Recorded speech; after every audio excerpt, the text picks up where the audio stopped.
গল্পটা শুরু হয় মেলোডি নামের এক মেয়েকে দেখিয়ে, যে একটি ছবি আঁকছিল। মেলোডি মা হতে চলেছিল, আর কয়েকদিনের মধ্যে তার বাচ্চা জন্ম নিতে চলেছে। তখনই তার বোন জেসিকা আসে এবং মেলোডিকে বলে, তুমি কি টিভিতে খবর দেখেছ? কি অদ্ভুত ঘটনা ঘটছে চারিদিকে। খবরের মধ্যে খুবই অদ্ভুত কিছু খবর দেখানো হচ্ছিল।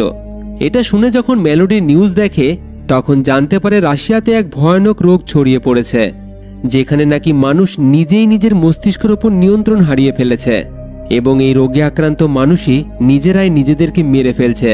নিউজ রিপোর্টার আরও বলে, এটা আদেও কোনো রোগ কিনা সেটা নিশ্চিতভাবে এখনো কেউ বলতে পারছে না, আর তাছাড়া এটি একটি ভাইরাসও হতে পারে। খবরটি শুনে তাদের দুজনেরই অদ্ভুত লাগে। এমন আবার হয় নাকি যে একজন মানুষ নিজে নিজের প্রাণ নিয়ে নিচ্ছে? তবে এই রোগ নাকি ইতিমধ্যেই লক্ষ লক্ষ মানুষের মধ্যে ছড়িয়ে পড়েছে এবং এখন তা রাশিয়া ছড়িয়ে অন্যান্য দেশেও ছড়িয়ে যাচ্ছে। খবরটি অদ্ভুত হলেও মেলোডি এই খবরকে খুব একটা গুরুত্ব না দিয়েই জেসিকার সঙ্গে নিজের প্রেগনেন্সি চেকআপের জন্য হাসপাতালে চলে যায়, যেখানে ডক্টর তাকে খুশির খবর দেয় যে তার বাচ্চা পুরোপুরি সুস্থ আছে আর খুব তাড়াতাড়ি সে মা হতে চলেছে। এই খবর শুনে মেলোডি খুবই খুশি হয় এবং জেসিকার সঙ্গে বাড়ি ফেরার জন্য বেরিয়ে পড়ে। কিন্তু হাসপাতাল থেকে বেরোনোর সময় মেলোডি এক অদ্ভুত দৃশ্য দেখে। তার চোখে পড়ে একটি মেয়ে যে নিজেই নিজের মাথা জোরে জোরে কাঁচের দেওয়ালে ঠুকছে। এটা দেখে তো মেলোডি ভয় পেয়ে যায়, কারণ ভয় পাওয়াই স্বাভাবিক ব্যাপার। কিছুক্ষণ আগেই এই একই খবর সে নিউজে শুনেছে। দ্রুত সে জেসিকার সঙ্গে গাড়িতে উঠে পড়ে। মেলোডি জেসিকাকে বলে, তাড়াতাড়ি চালাও, আমার মনে হচ্ছে রাশিয়া সেই ভাইরাস এখানেও ছড়িয়ে পড়েছে। এদিকে ইতিমধ্যেই রাস্তায় মানুষজনের মধ্যে আতঙ্ক ছড়িয়ে পড়েছে, সবাই নিজেই নিজেদের প্রাণ দিয়ে দিচ্ছে। জেসিকা গাড়ি স্টার্ট করে দ্রুত বাড়ির দিকে যেতে শুরু করে, কিন্তু এখন পরিস্থিতি আরও খারাপ হতে থাকে। রাস্তায় একের পর এক দুর্ঘটনা ঘটতে শুরু করে। মেলোডি এই ভয়ানক দৃশ্য দেখে তার হাত পা কাঁপতে থাকে। জীবনে সেই রকম অদ্ভুত ঘটনা প্রথম দেখছে। ঠিক তখনই জেসিকার গাড়ি চালাতে চালাতে কিছু একটা অদ্ভুত জিনিসের দিকে নজর যায়, যার ফলে তার চোখের রং হঠাৎই বদলে যায়। জেসিকা অদ্ভুত আচরণ করতে শুরু করে। সে নিজের উপর নিয়ন্ত্রণ হারিয়ে গাড়ির গতি বাড়িয়ে দেয় এবং সামনের দিক থেকে আসা গাড়িগুলির সঙ্গে ধাক্কা দেওয়ার চেষ্টা করে। মেলোডি তাকে থামানোর চেষ্টা করে, কিন্তু জেসিকা যেন কারণ নিয়ন্ত্রণে রয়েছে। গাড়িটি দ্রুত গতিতে চলতে চলতে হঠাৎই ধাক্কা লেগে রাস্তার উপরেই উল্টে যায়। তবে ভাগ্য ভালো, দুজনেই বেঁচে গেছিল। তারা সুরক্ষিত গাড়ি থেকে বাইরে বেরিয়ে আসে। কিন্তু মেলোডির কিছু বুঝে ওঠার আগেই তার বোন জেসিকা দৌড়ে একটি ট্রাকের সামনে চলে যায়। ট্রাকের ধাক্কায় তার মৃত্যু হয়ে যায়।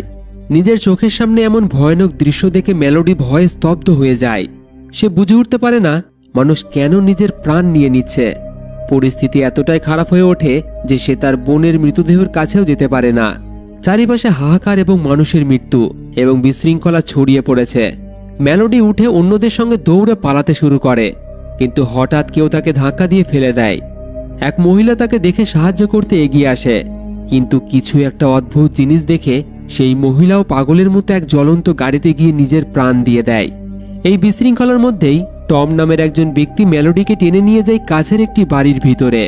বাড়ির ভিতরে আগে থেকেই কয়েকজন মানুষ লুকিয়েছিল। তাদেরও আতঙ্কে হাত পা থরথর করে কাঁপছিল। সবার মনে একই রকমের প্রশ্ন ছিল যে আসলেই ঘটছেটা কি, কিন্তু কারোর কাছে এই প্রশ্নের উত্তরই ছিল না, কোনো ধারণাই ছিল না তাদের। তখন তারা টিভিতে নিউজ দেখে ব্যাপারটি জানার চেষ্টা করে। নিউজে বলা হয় বাইরে কিছু একটা অদ্ভুত জিনিস ঘোরাফেরা করছে, যেটা সম্পূর্ণ অদৃশ্য। হয়তো সেটা এলিয়েন হতে পারে।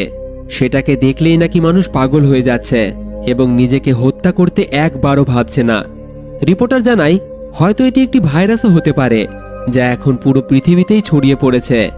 তবে এটি কোনো ভাইরাস ছিল না, এমন কিছু রহস্যময় জিনিস ঘোরাফেরা করছিল যারা মানুষকে পুরোপুরি কন্ট্রোল করে নিচ্ছিল। তো যাই হোক, টিভি রিপোর্টার জানায় কেউ যদি আক্রান্ত হয়ে না থাকে তাহলে তারা যেন তাদের বাড়ির সব দরজা জানালা বন্ধ করে রাখে এবং একদমই বাইরে না যায়। এটা শুনে সবাই তাড়াতাড়ি দরজা জানালা বন্ধ করে দেয়। কাঁচের জানালাগুলোতে কাগজ দিয়ে ঢেকে ফেলে, যাতে বাইরে থাকা সেই অদ্ভুত শয়তানের উপর কারো চোখ না পড়ে।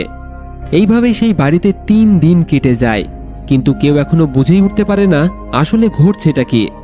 সবাই এই বিষয়টি নিয়ে খুবই চিন্তিত ছিল। হঠাৎ তখনই দরজায় কেউ নক করে। বাইরে থেকে একজন মেয়ে কাঁদতে কাঁদতে অনুরোধ করছিল, দয়া করে দরজা খোলো, আমাকে ভিতর আসতে দাও।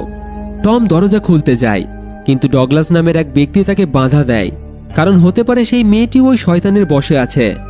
তবে কিভাবে তারা একজন অসহায় মেয়েকে একা ছেড়ে দিতে পারে? তাই মেলোডি ডগলাসের দিকে বন্দুক তুলে ধরে এবং টমকে দরজা খুলে দিতে বলে। একটি মেয়ে ভিতরে আসে, তবে চোখ ঢেকে। তার নাম হলো অলিম্পিয়া, সেও গর্ভবতী। যখন তাকে জিজ্ঞাসা করা হয়, তুমি চোখে পট্টি বেঁধে এখানে কিভাবে এলে, অলিম্পিয়া বলে, আমার খাবার শেষ হয়ে গিয়েছিল, তাই আমি একের পর এক বাড়ির দরজায় কড়া নেড়ে সাহায্য চাইতে চাইতে এখানে পৌঁছে গেছি। এটা শুনে ডগলাস বলে, আমরাও প্রায় সকলেই না খেয়েই আছি, কারণ আমরা গত 7 দিন ধরে এখানেই আটকে আছি। এবার তাদের খাবারের ব্যবস্থা করতে হবে, তাই সবাই ভাবে কিভাবে বাইরে গিয়ে খাবার আনা যায়। কিন্তু বাইরে যাওয়া মোটেও ভালো সিদ্ধান্ত ছিল না। তবে কাছে একটি সুপারমার্কেট ছিল, কিন্তু বাইরের পরিস্থিতি এতটাই খারাপ, সেখানে যাওয়া বিপজ্জনক ছিল, কারণ তাদেরকে চোখ বেঁধে যেতে হতো। তখন সেই বাড়িটির মালিক বলে, বাইরে সিসিটিভি ক্যামেরা লাগানো আছে, আমরা যদি ক্যামেরার ফুটেজে ওই অদৃশ্য শয়তানের লোকেশন বুঝে যাই, তাহলে আমরা লুকিয়ে মার্কেট পর্যন্ত যেতে পারবো। কারণ তার মনে হয় না যে স্ক্রিনে ওই শয়তানগুলিকে দেখলে কেউ তাতে আক্রান্ত হবে। কিন্তু অন্যরা তার কথায় রাজি হয় না। তবে বাড়ির মালিক বলে, আমাদেরকে এই কঠিন সিদ্ধান্ত নিতেই হবে, তা না হলে শেষমেশ সবাই না খেতে পেয়েই মারা যাব। এটা শুনে অবশেষে সবাই রাজি হয়। এরপর তারা তাকে চেয়ারে বেঁধে দেয়, যাতে সে যদি ওই শয়তানগুলিকে দেখে আক্রান্ত হয়, নিজেকে না মারতে পারে। তারা তাকে চেয়ারে বেঁধে এখানে রেখেই অন্য ঘরে চলে যায়। সেই ব্যক্তি এক দৃষ্টিতে কম্পিউটার স্ক্রিনের দিকে তাকিয়ে থাকে। কিছুক্ষণ পর স্ক্রিনে বাইরে একটা ঝোড়ো হাওয়া দেখা যায় এবং সাথে সাথেই তার মুখের ভাব পাল্টাতে শুরু করে, চোখের রঙও পাল্টে যায়। কিছুক্ষণ পরেই ঘর থেকে চিৎকারের আওয়াজ শোনা যায়। সবাই দৌড়ে যায় সেই দিকে, কিন্তু তাদের পৌঁছানোর আগেই বাড়ির মালিক তার মাথাটিকে সামনের টেবিলে সজোরে মেরে মারা যায়। এটা দেখে সকলের মধ্যে আতঙ্ক আরও বেড়ে যায় যে এই শয়তানগুলিকে স্ক্রিনে দেখলেও বা চোখের সামনে দেখলেও মৃত্যু নিশ্চিত হবেই। তাই তারা কম্পিউটার স্ক্রিনটিকে ভেঙে ফেলে, যাতে ভুল করেও কারোর নজর তার ওপর না পড়ে। এইভাবেই আরও একদিন কেটে যায়। খিদেই তাদের অবস্থা খারাপ হতে থাকে, তাই তারা নতুন করে সুপারমার্কেট পর্যন্ত পৌঁছানোর পরিকল্পনা করে।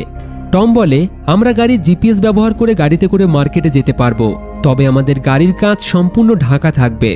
তার পরিকল্পনা সবার বেশ ভালোই লাগে।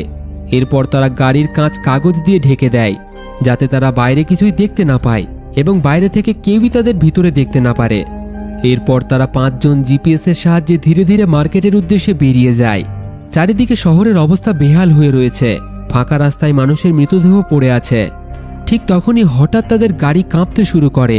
গাড়ির সেন্সার জানায় আশেপাশে কিছু তো একটা আছেই, যেটা তাদের গম্ভীর গলায় গাড়ি থেকে বাইরে বেরিয়ে আসতে বলে। তবে টম ভয় না পেয়ে হাল ছাড়ে না, গাড়ি নিয়ে এগিয়ে যায় এবং অবশেষে তারা সেই মার্কেটে পৌঁছায়। সবাই চোখে পট্টি বেঁধে গাড়ি থেকে নেমে আসে এবং আস্তে আস্তে মার্কেটের ভিতরে প্রবেশ করে। ভিতরে ঢুকে তারা সর্বপ্রথম দরজা জানালাগুলি বন্ধ করার পর তাদের প্রত্যেকের চোখের পট্টি খোলে। এই মার্কেটে খাবার আর প্রয়োজনীয় জিনিস সবকিছুই ছিল, যা দেখে তারা সবাই খুশি হয়ে যায়। অনেকদিন পর তারা পেট পুড়ে খাবার পাবে। তারা যা যা পায় খাবার হিসেবে সবকিছুই নিয়ে নেয়। অন্যদিকে টম আর মেলোডি একে অপরের সঙ্গে কথা বলে। তাদের মধ্যে বেশ ভালো বন্ধুত্ব হয়ে যায় এবং তারা একে অপরকে পছন্দ করতেও শুরু করে। তো যাই হোক, তারা তাদের প্রয়োজনীয় জিনিসগুলিকে নিয়ে নেয়। মেলোডি একটা খাঁচায় 3টি পাখি দেখে, যেগুলোকে সে তার সাথে নিয়ে নেয়। ঠিক তখনই কেউ মার্কেটের দরজায় নক করে, তবে এরা ভয়ে গেট খোলে না।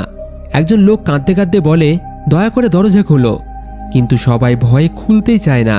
কিন্তু ওই ব্যক্তির জন্য তাদের খুব খারাপও লাগে, তাই তারা গেটটিকে হালকা খুলে হাতে বন্দুক নিয়ে তৈরি থাকে। যদি তারা বোঝে ওই ব্যক্তিটি শয়তানের বশে আছে, তাহলে গুলি চালাতে একটুও দেরি করবে না। কিন্তু তখনই লোকটা জোর করে ঢোকার চেষ্টা করে এবং অদ্ভুত অদ্ভুত কথা বলে। সে বলে, এই প্রাণীগুলি কতটা সুন্দর দেখো, তোমাদেরও বাইরে এসে দেখা উচিত।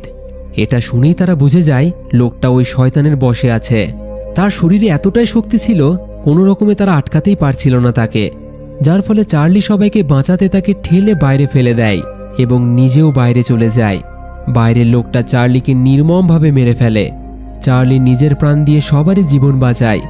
এখানে মেলোডি একটি অদ্ভুত জিনিস খেয়াল করে। যখন ওই অদৃশ্য শয়তানগুলি আশেপাশে থাকে, তখন পাখিগুলি চেঁচাতে শুরু করে, কারণ আমরা প্রায় সকলেই জানি পশু পাখি খারাপ জিনিসের আভাস আগে থেকেই পেয়ে যায়। এখন এই পাখিগুলি তাদের আগে বিপদের থেকে সতর্ক করে দেবে। জীবিত বাকি 4 জন খাবার নিয়ে ওই বাড়িতে আবার ফিরে আসে, কিন্তু চার্লির মৃত্যুতে সবাই খুবই দুঃখ পায়। রাতে সবাই নিজের নিজের ঘরে গিয়ে শুয়ে পড়ে, কিন্তু হঠাৎই আবারও কেউ দরজায় নক করে। অলিম্পিয়া কোনো কিছু না ভেবেই দরজা খুলে দেয় একজন অপরিচিত লোক ভিতরে চলে আসে। মেলোডি তাকে দেখে বন্দুক তাক করে থামতে বলে। এই হইচই শুনে বাকিরা বাইরে বেরিয়ে আসে। বাড়িতে একজন অচেনা মানুষকে দেখে তারাও ভয় পেয়ে যায়। তারা অলিম্পিয়ার উপর প্রচণ্ড রেগে যায়, কেন সেই ব্যক্তিকে সে ভিতরে ঢুকতে দিয়েছে। অলিম্পিয়া বলে, আমি জানি একা থাকার কষ্টটা কতটা, এই যন্ত্রণা আমিও ভোগ করেছি, তাই মানুষটির উপর আমার খুবই দয়া হলো, এই কারণে আমি তাকে ভিতরে ঢুকতে দিয়েছি। লোকটার নাম ছিল গ্যারি। সে বলে, দয়া করে আমাকে বাইরে বার করে দিও না, কারণ বাইরে কিছু অদ্ভুত লোক ঘোরাঘুরি করছে। তারা আমার বাড়িতেও ঢুকে পড়েছিল। তারা আমার বন্ধুদের চোখ জোর করে খুলে দেয় এবং ওই রহস্যময় শয়তানগুলিকে দেখার পর সবাই আত্মহত্যা করে নেয়।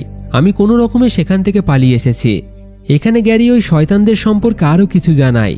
আসলে যেসব মানুষের চোখ ওই শয়তানের উপর পড়ে, তখন ওই শয়তানগুলি সেই মানুষকে এমন কিছু দেখায় যা দেখে তার মধ্যে আতঙ্ক সৃষ্টি হয়।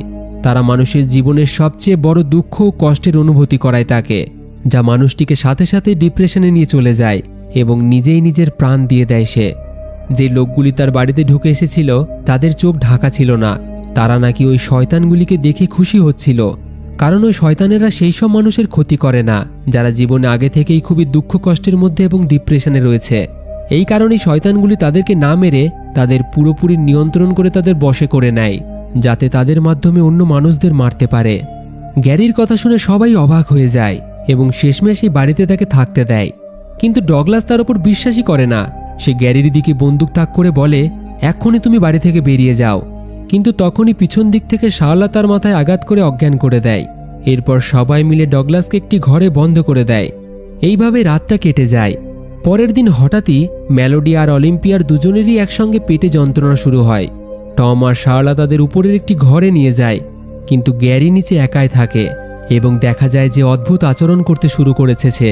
তার ব্যাগ থেকে কিছু অদ্ভুত ছবি বার করে সে টেবিলের উপর সাজাতে শুরু করে, আর এগুলিই নাকি ওই শয়তানের ছবি এবং তার চোখ দেখে বোঝাই যায় সে ওই শয়তানের নিয়ন্ত্রণে আছে। এখানেই আমরা প্রথম ওই শয়তানের নানান অদ্ভুত রকমের ফটো দেখি। অন্যদিকে অনেকটা যন্ত্রণা সহ্য করার পর তারা দুইজনেই সন্তানের জন্ম দেয়।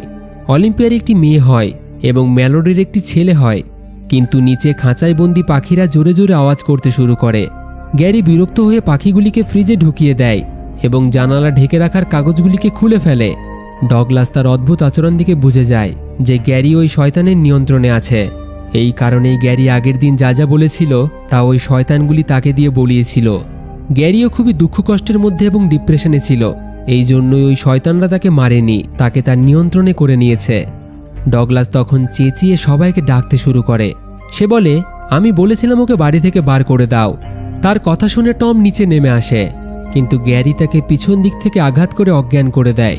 তারপর সে ডগলাসকে মারার জন্য তার দিকে এগোয়, কিন্তু তখনই বাচ্চাদের কান্না শুনে থেমে যায় সে এবং ডগলাসকে মারার পরিবর্তে সে উপরে মেলোডি এবং অলিম্পিয়ার ঘরে চলে যায়। প্রথমে সে ঘরে জানালার কাগজগুলিকে সরিয়ে দেয়। এরপর যখনই অলিম্পিয়া বাইরের দিকে তাকায়, সে ওই প্রাণীদের নিয়ন্ত্রণে চলে আসে।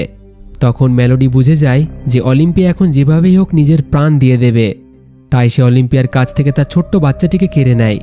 আর ঠিক তখনই অলিম্পিয়া জানালা দিয়ে লাফ দিয়ে আত্মহত্যা করে। শার্লা তাদের চিৎকার শুনে উপরে উঠে আসলে গ্যারি জোর করে তারও চোখ খুলে দেয় এবং সে ওই শয়তানের নিয়ন্ত্রণে এসে নিজেই নিজের প্রাণ নিয়ে নেয়। এখন গ্যারি মেলোডির দিকে এগিয়ে আসে, কিন্তু মেলোডি চাদর দিয়ে নিজেকে এবং বাচ্চা দুটিকে ঢেকে রাখার চেষ্টা করে। চাদরের নিচে সে সুরক্ষিত ছিল, কিন্তু গ্যারি তাকে চাদর খুলে বাইরে তাকাতে বলে। ঠিক তখনই ডগলাস বন্দুক নিয়ে সেখানে এসে পৌঁছায়। ডগলাস তার চোখ বন্ধ করে অনুমান করে গ্যারিকে গুলি করার চেষ্টা করে, কিন্তু গ্যারি বুঝে ফেলে যে ডগলাস কিছুই দেখতে পাচ্ছে না। তাই সুযোগ নিয়ে সে তাকে ধাক্কা দিয়ে উপরের ফ্লোর থেকে নিচে ফেলে দেয়।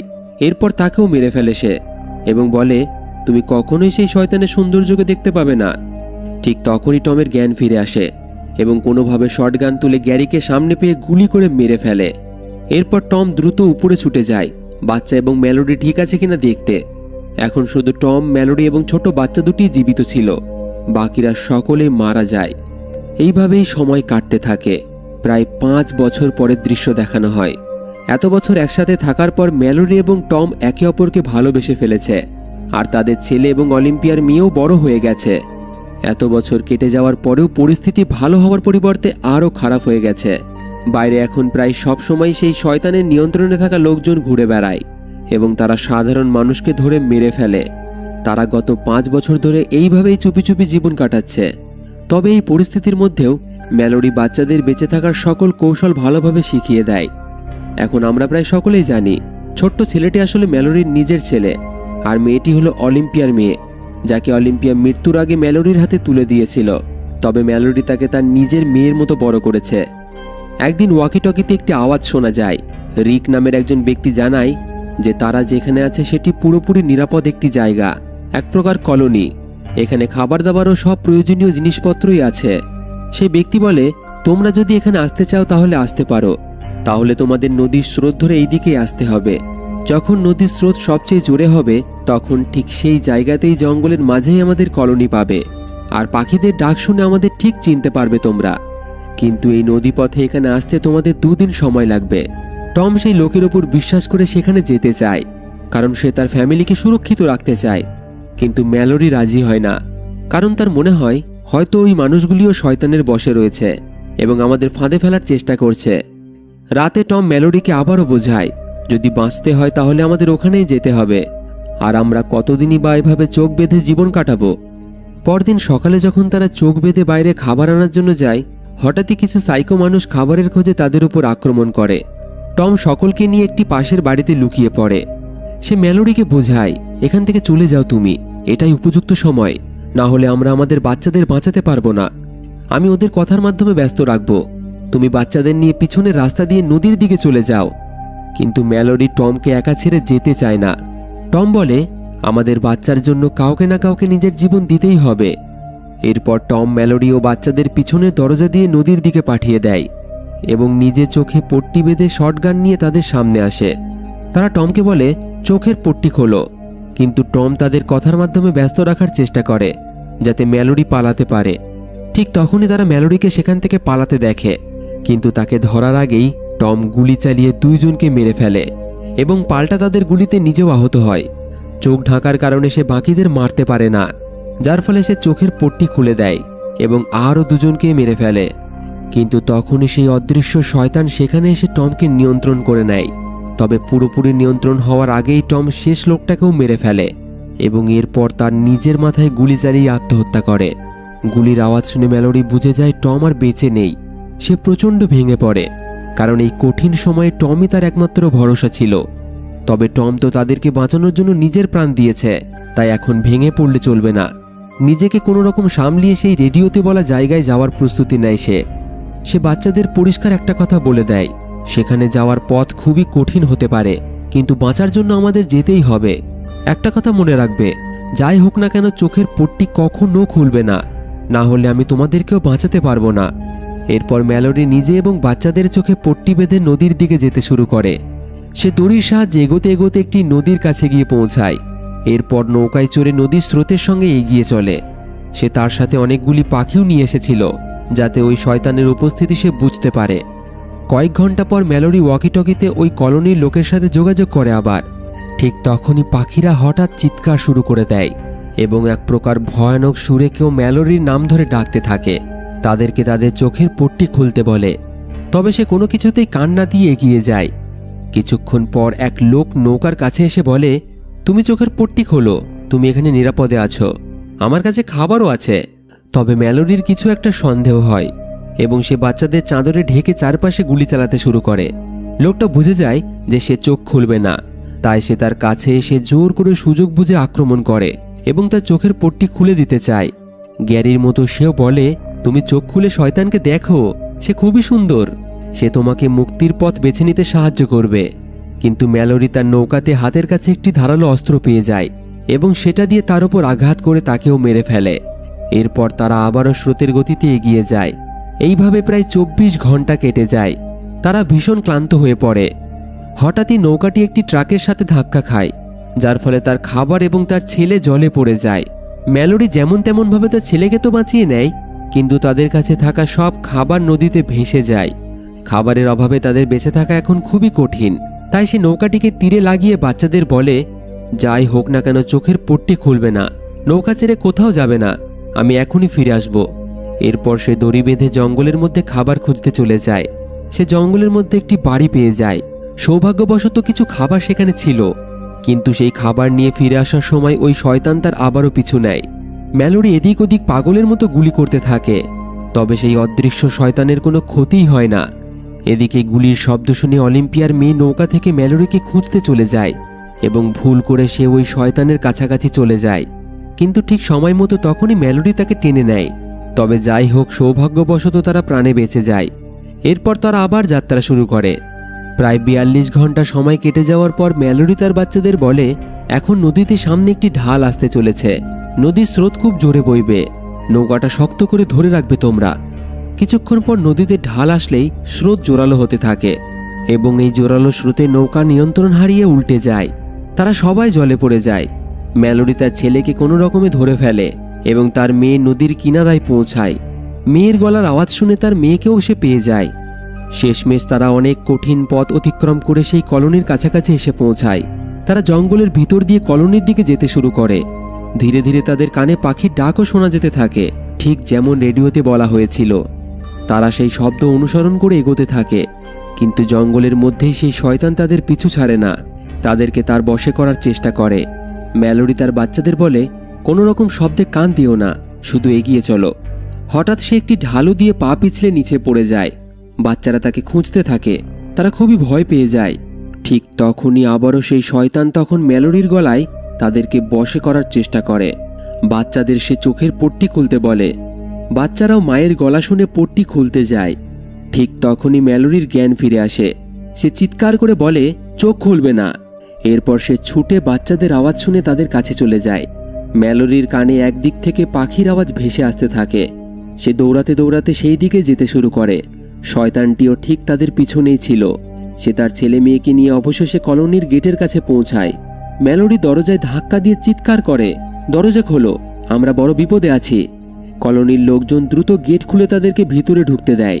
ভিতরে লোকেরা প্রথমে তাদের চোখ পরীক্ষা করে দেখে যে তারা ওই শয়তানের বশে আছে কিনা। এরপর যখন তারা নিশ্চিত হয়, তাদেরকে ভিতরে নিয়ে যায়। মেলোডি দেখে এটি হলো একটি ব্লাইন্ড স্কুল, যেখানে প্রায় বেশিরভাগ লোকই চোখে দেখতে পায় না, তাই ওই শয়তানেরা তাদের কিছুই করতে পারে না। এখানে এরিক নামের ওই ব্যক্তিটির সাথে মেলোডির পরিচয় হয়, যে ওয়াকিটকিতে তাদেরকে এই জায়গার ঠিকানা দিয়েছিল। মেলোডি তাকে ধন্যবাদ জানায় তার ফ্যামিলিকে বাঁচানোর জন্য। এই জায়গাটিতে অনেক রকমের পাখি ছিল, বিশেষ করে ওই শয়তানের উপস্থিতি বোঝার জন্য। মেলোডি নিজের খাঁচার পাখিগুলিকেও এখানে ছেড়ে দেয় এবং এরপর থেকেই সে তার 2 বাচ্চাকে নিয়ে এখানেই জীবন কাটাতে শুরু করে এবং এর সাথেই মুভিটি এখানেই শেষ হয়ে যায়। তো বন্ধুরা, এই মুভির গল্প শোনার পর আপনাদের মনে একটি প্রশ্ন থাকতেই পারে, আসলে এই শয়তানগুলি কোথা থেকে আসলো? এরা কি কোনো এলিয়েন? তবে মুভির এই পার্টে এটি ভালোভাবে বলা হয়নি। এই মুভিটির 2টি পার্ট রয়েছে। আজকের যে গল্পটি আপনারা শুনলেন এটি হলো প্রথম পার্ট। যদি আপনাদের এই মুভির কাহিনী পছন্দ হয়ে থাকে তাহলে কমেন্টে অবশ্যই জানাবেন, এবং দ্বিতীয় মুভিটির গল্প যদি আপনারা শুনতে চান সেটাও কমেন্টে জানাতে পারেন। ভিডিওটিতে অবশ্যই একটি লাইক এবং বন্ধুদের সাথে শেয়ার করে দেবেন, আর আমাদের চ্যানেলের সাথে জুড়ে থাকার জন্য চ্যানেলটিকে সাবস্ক্রাইব করে রাখতে পারেন।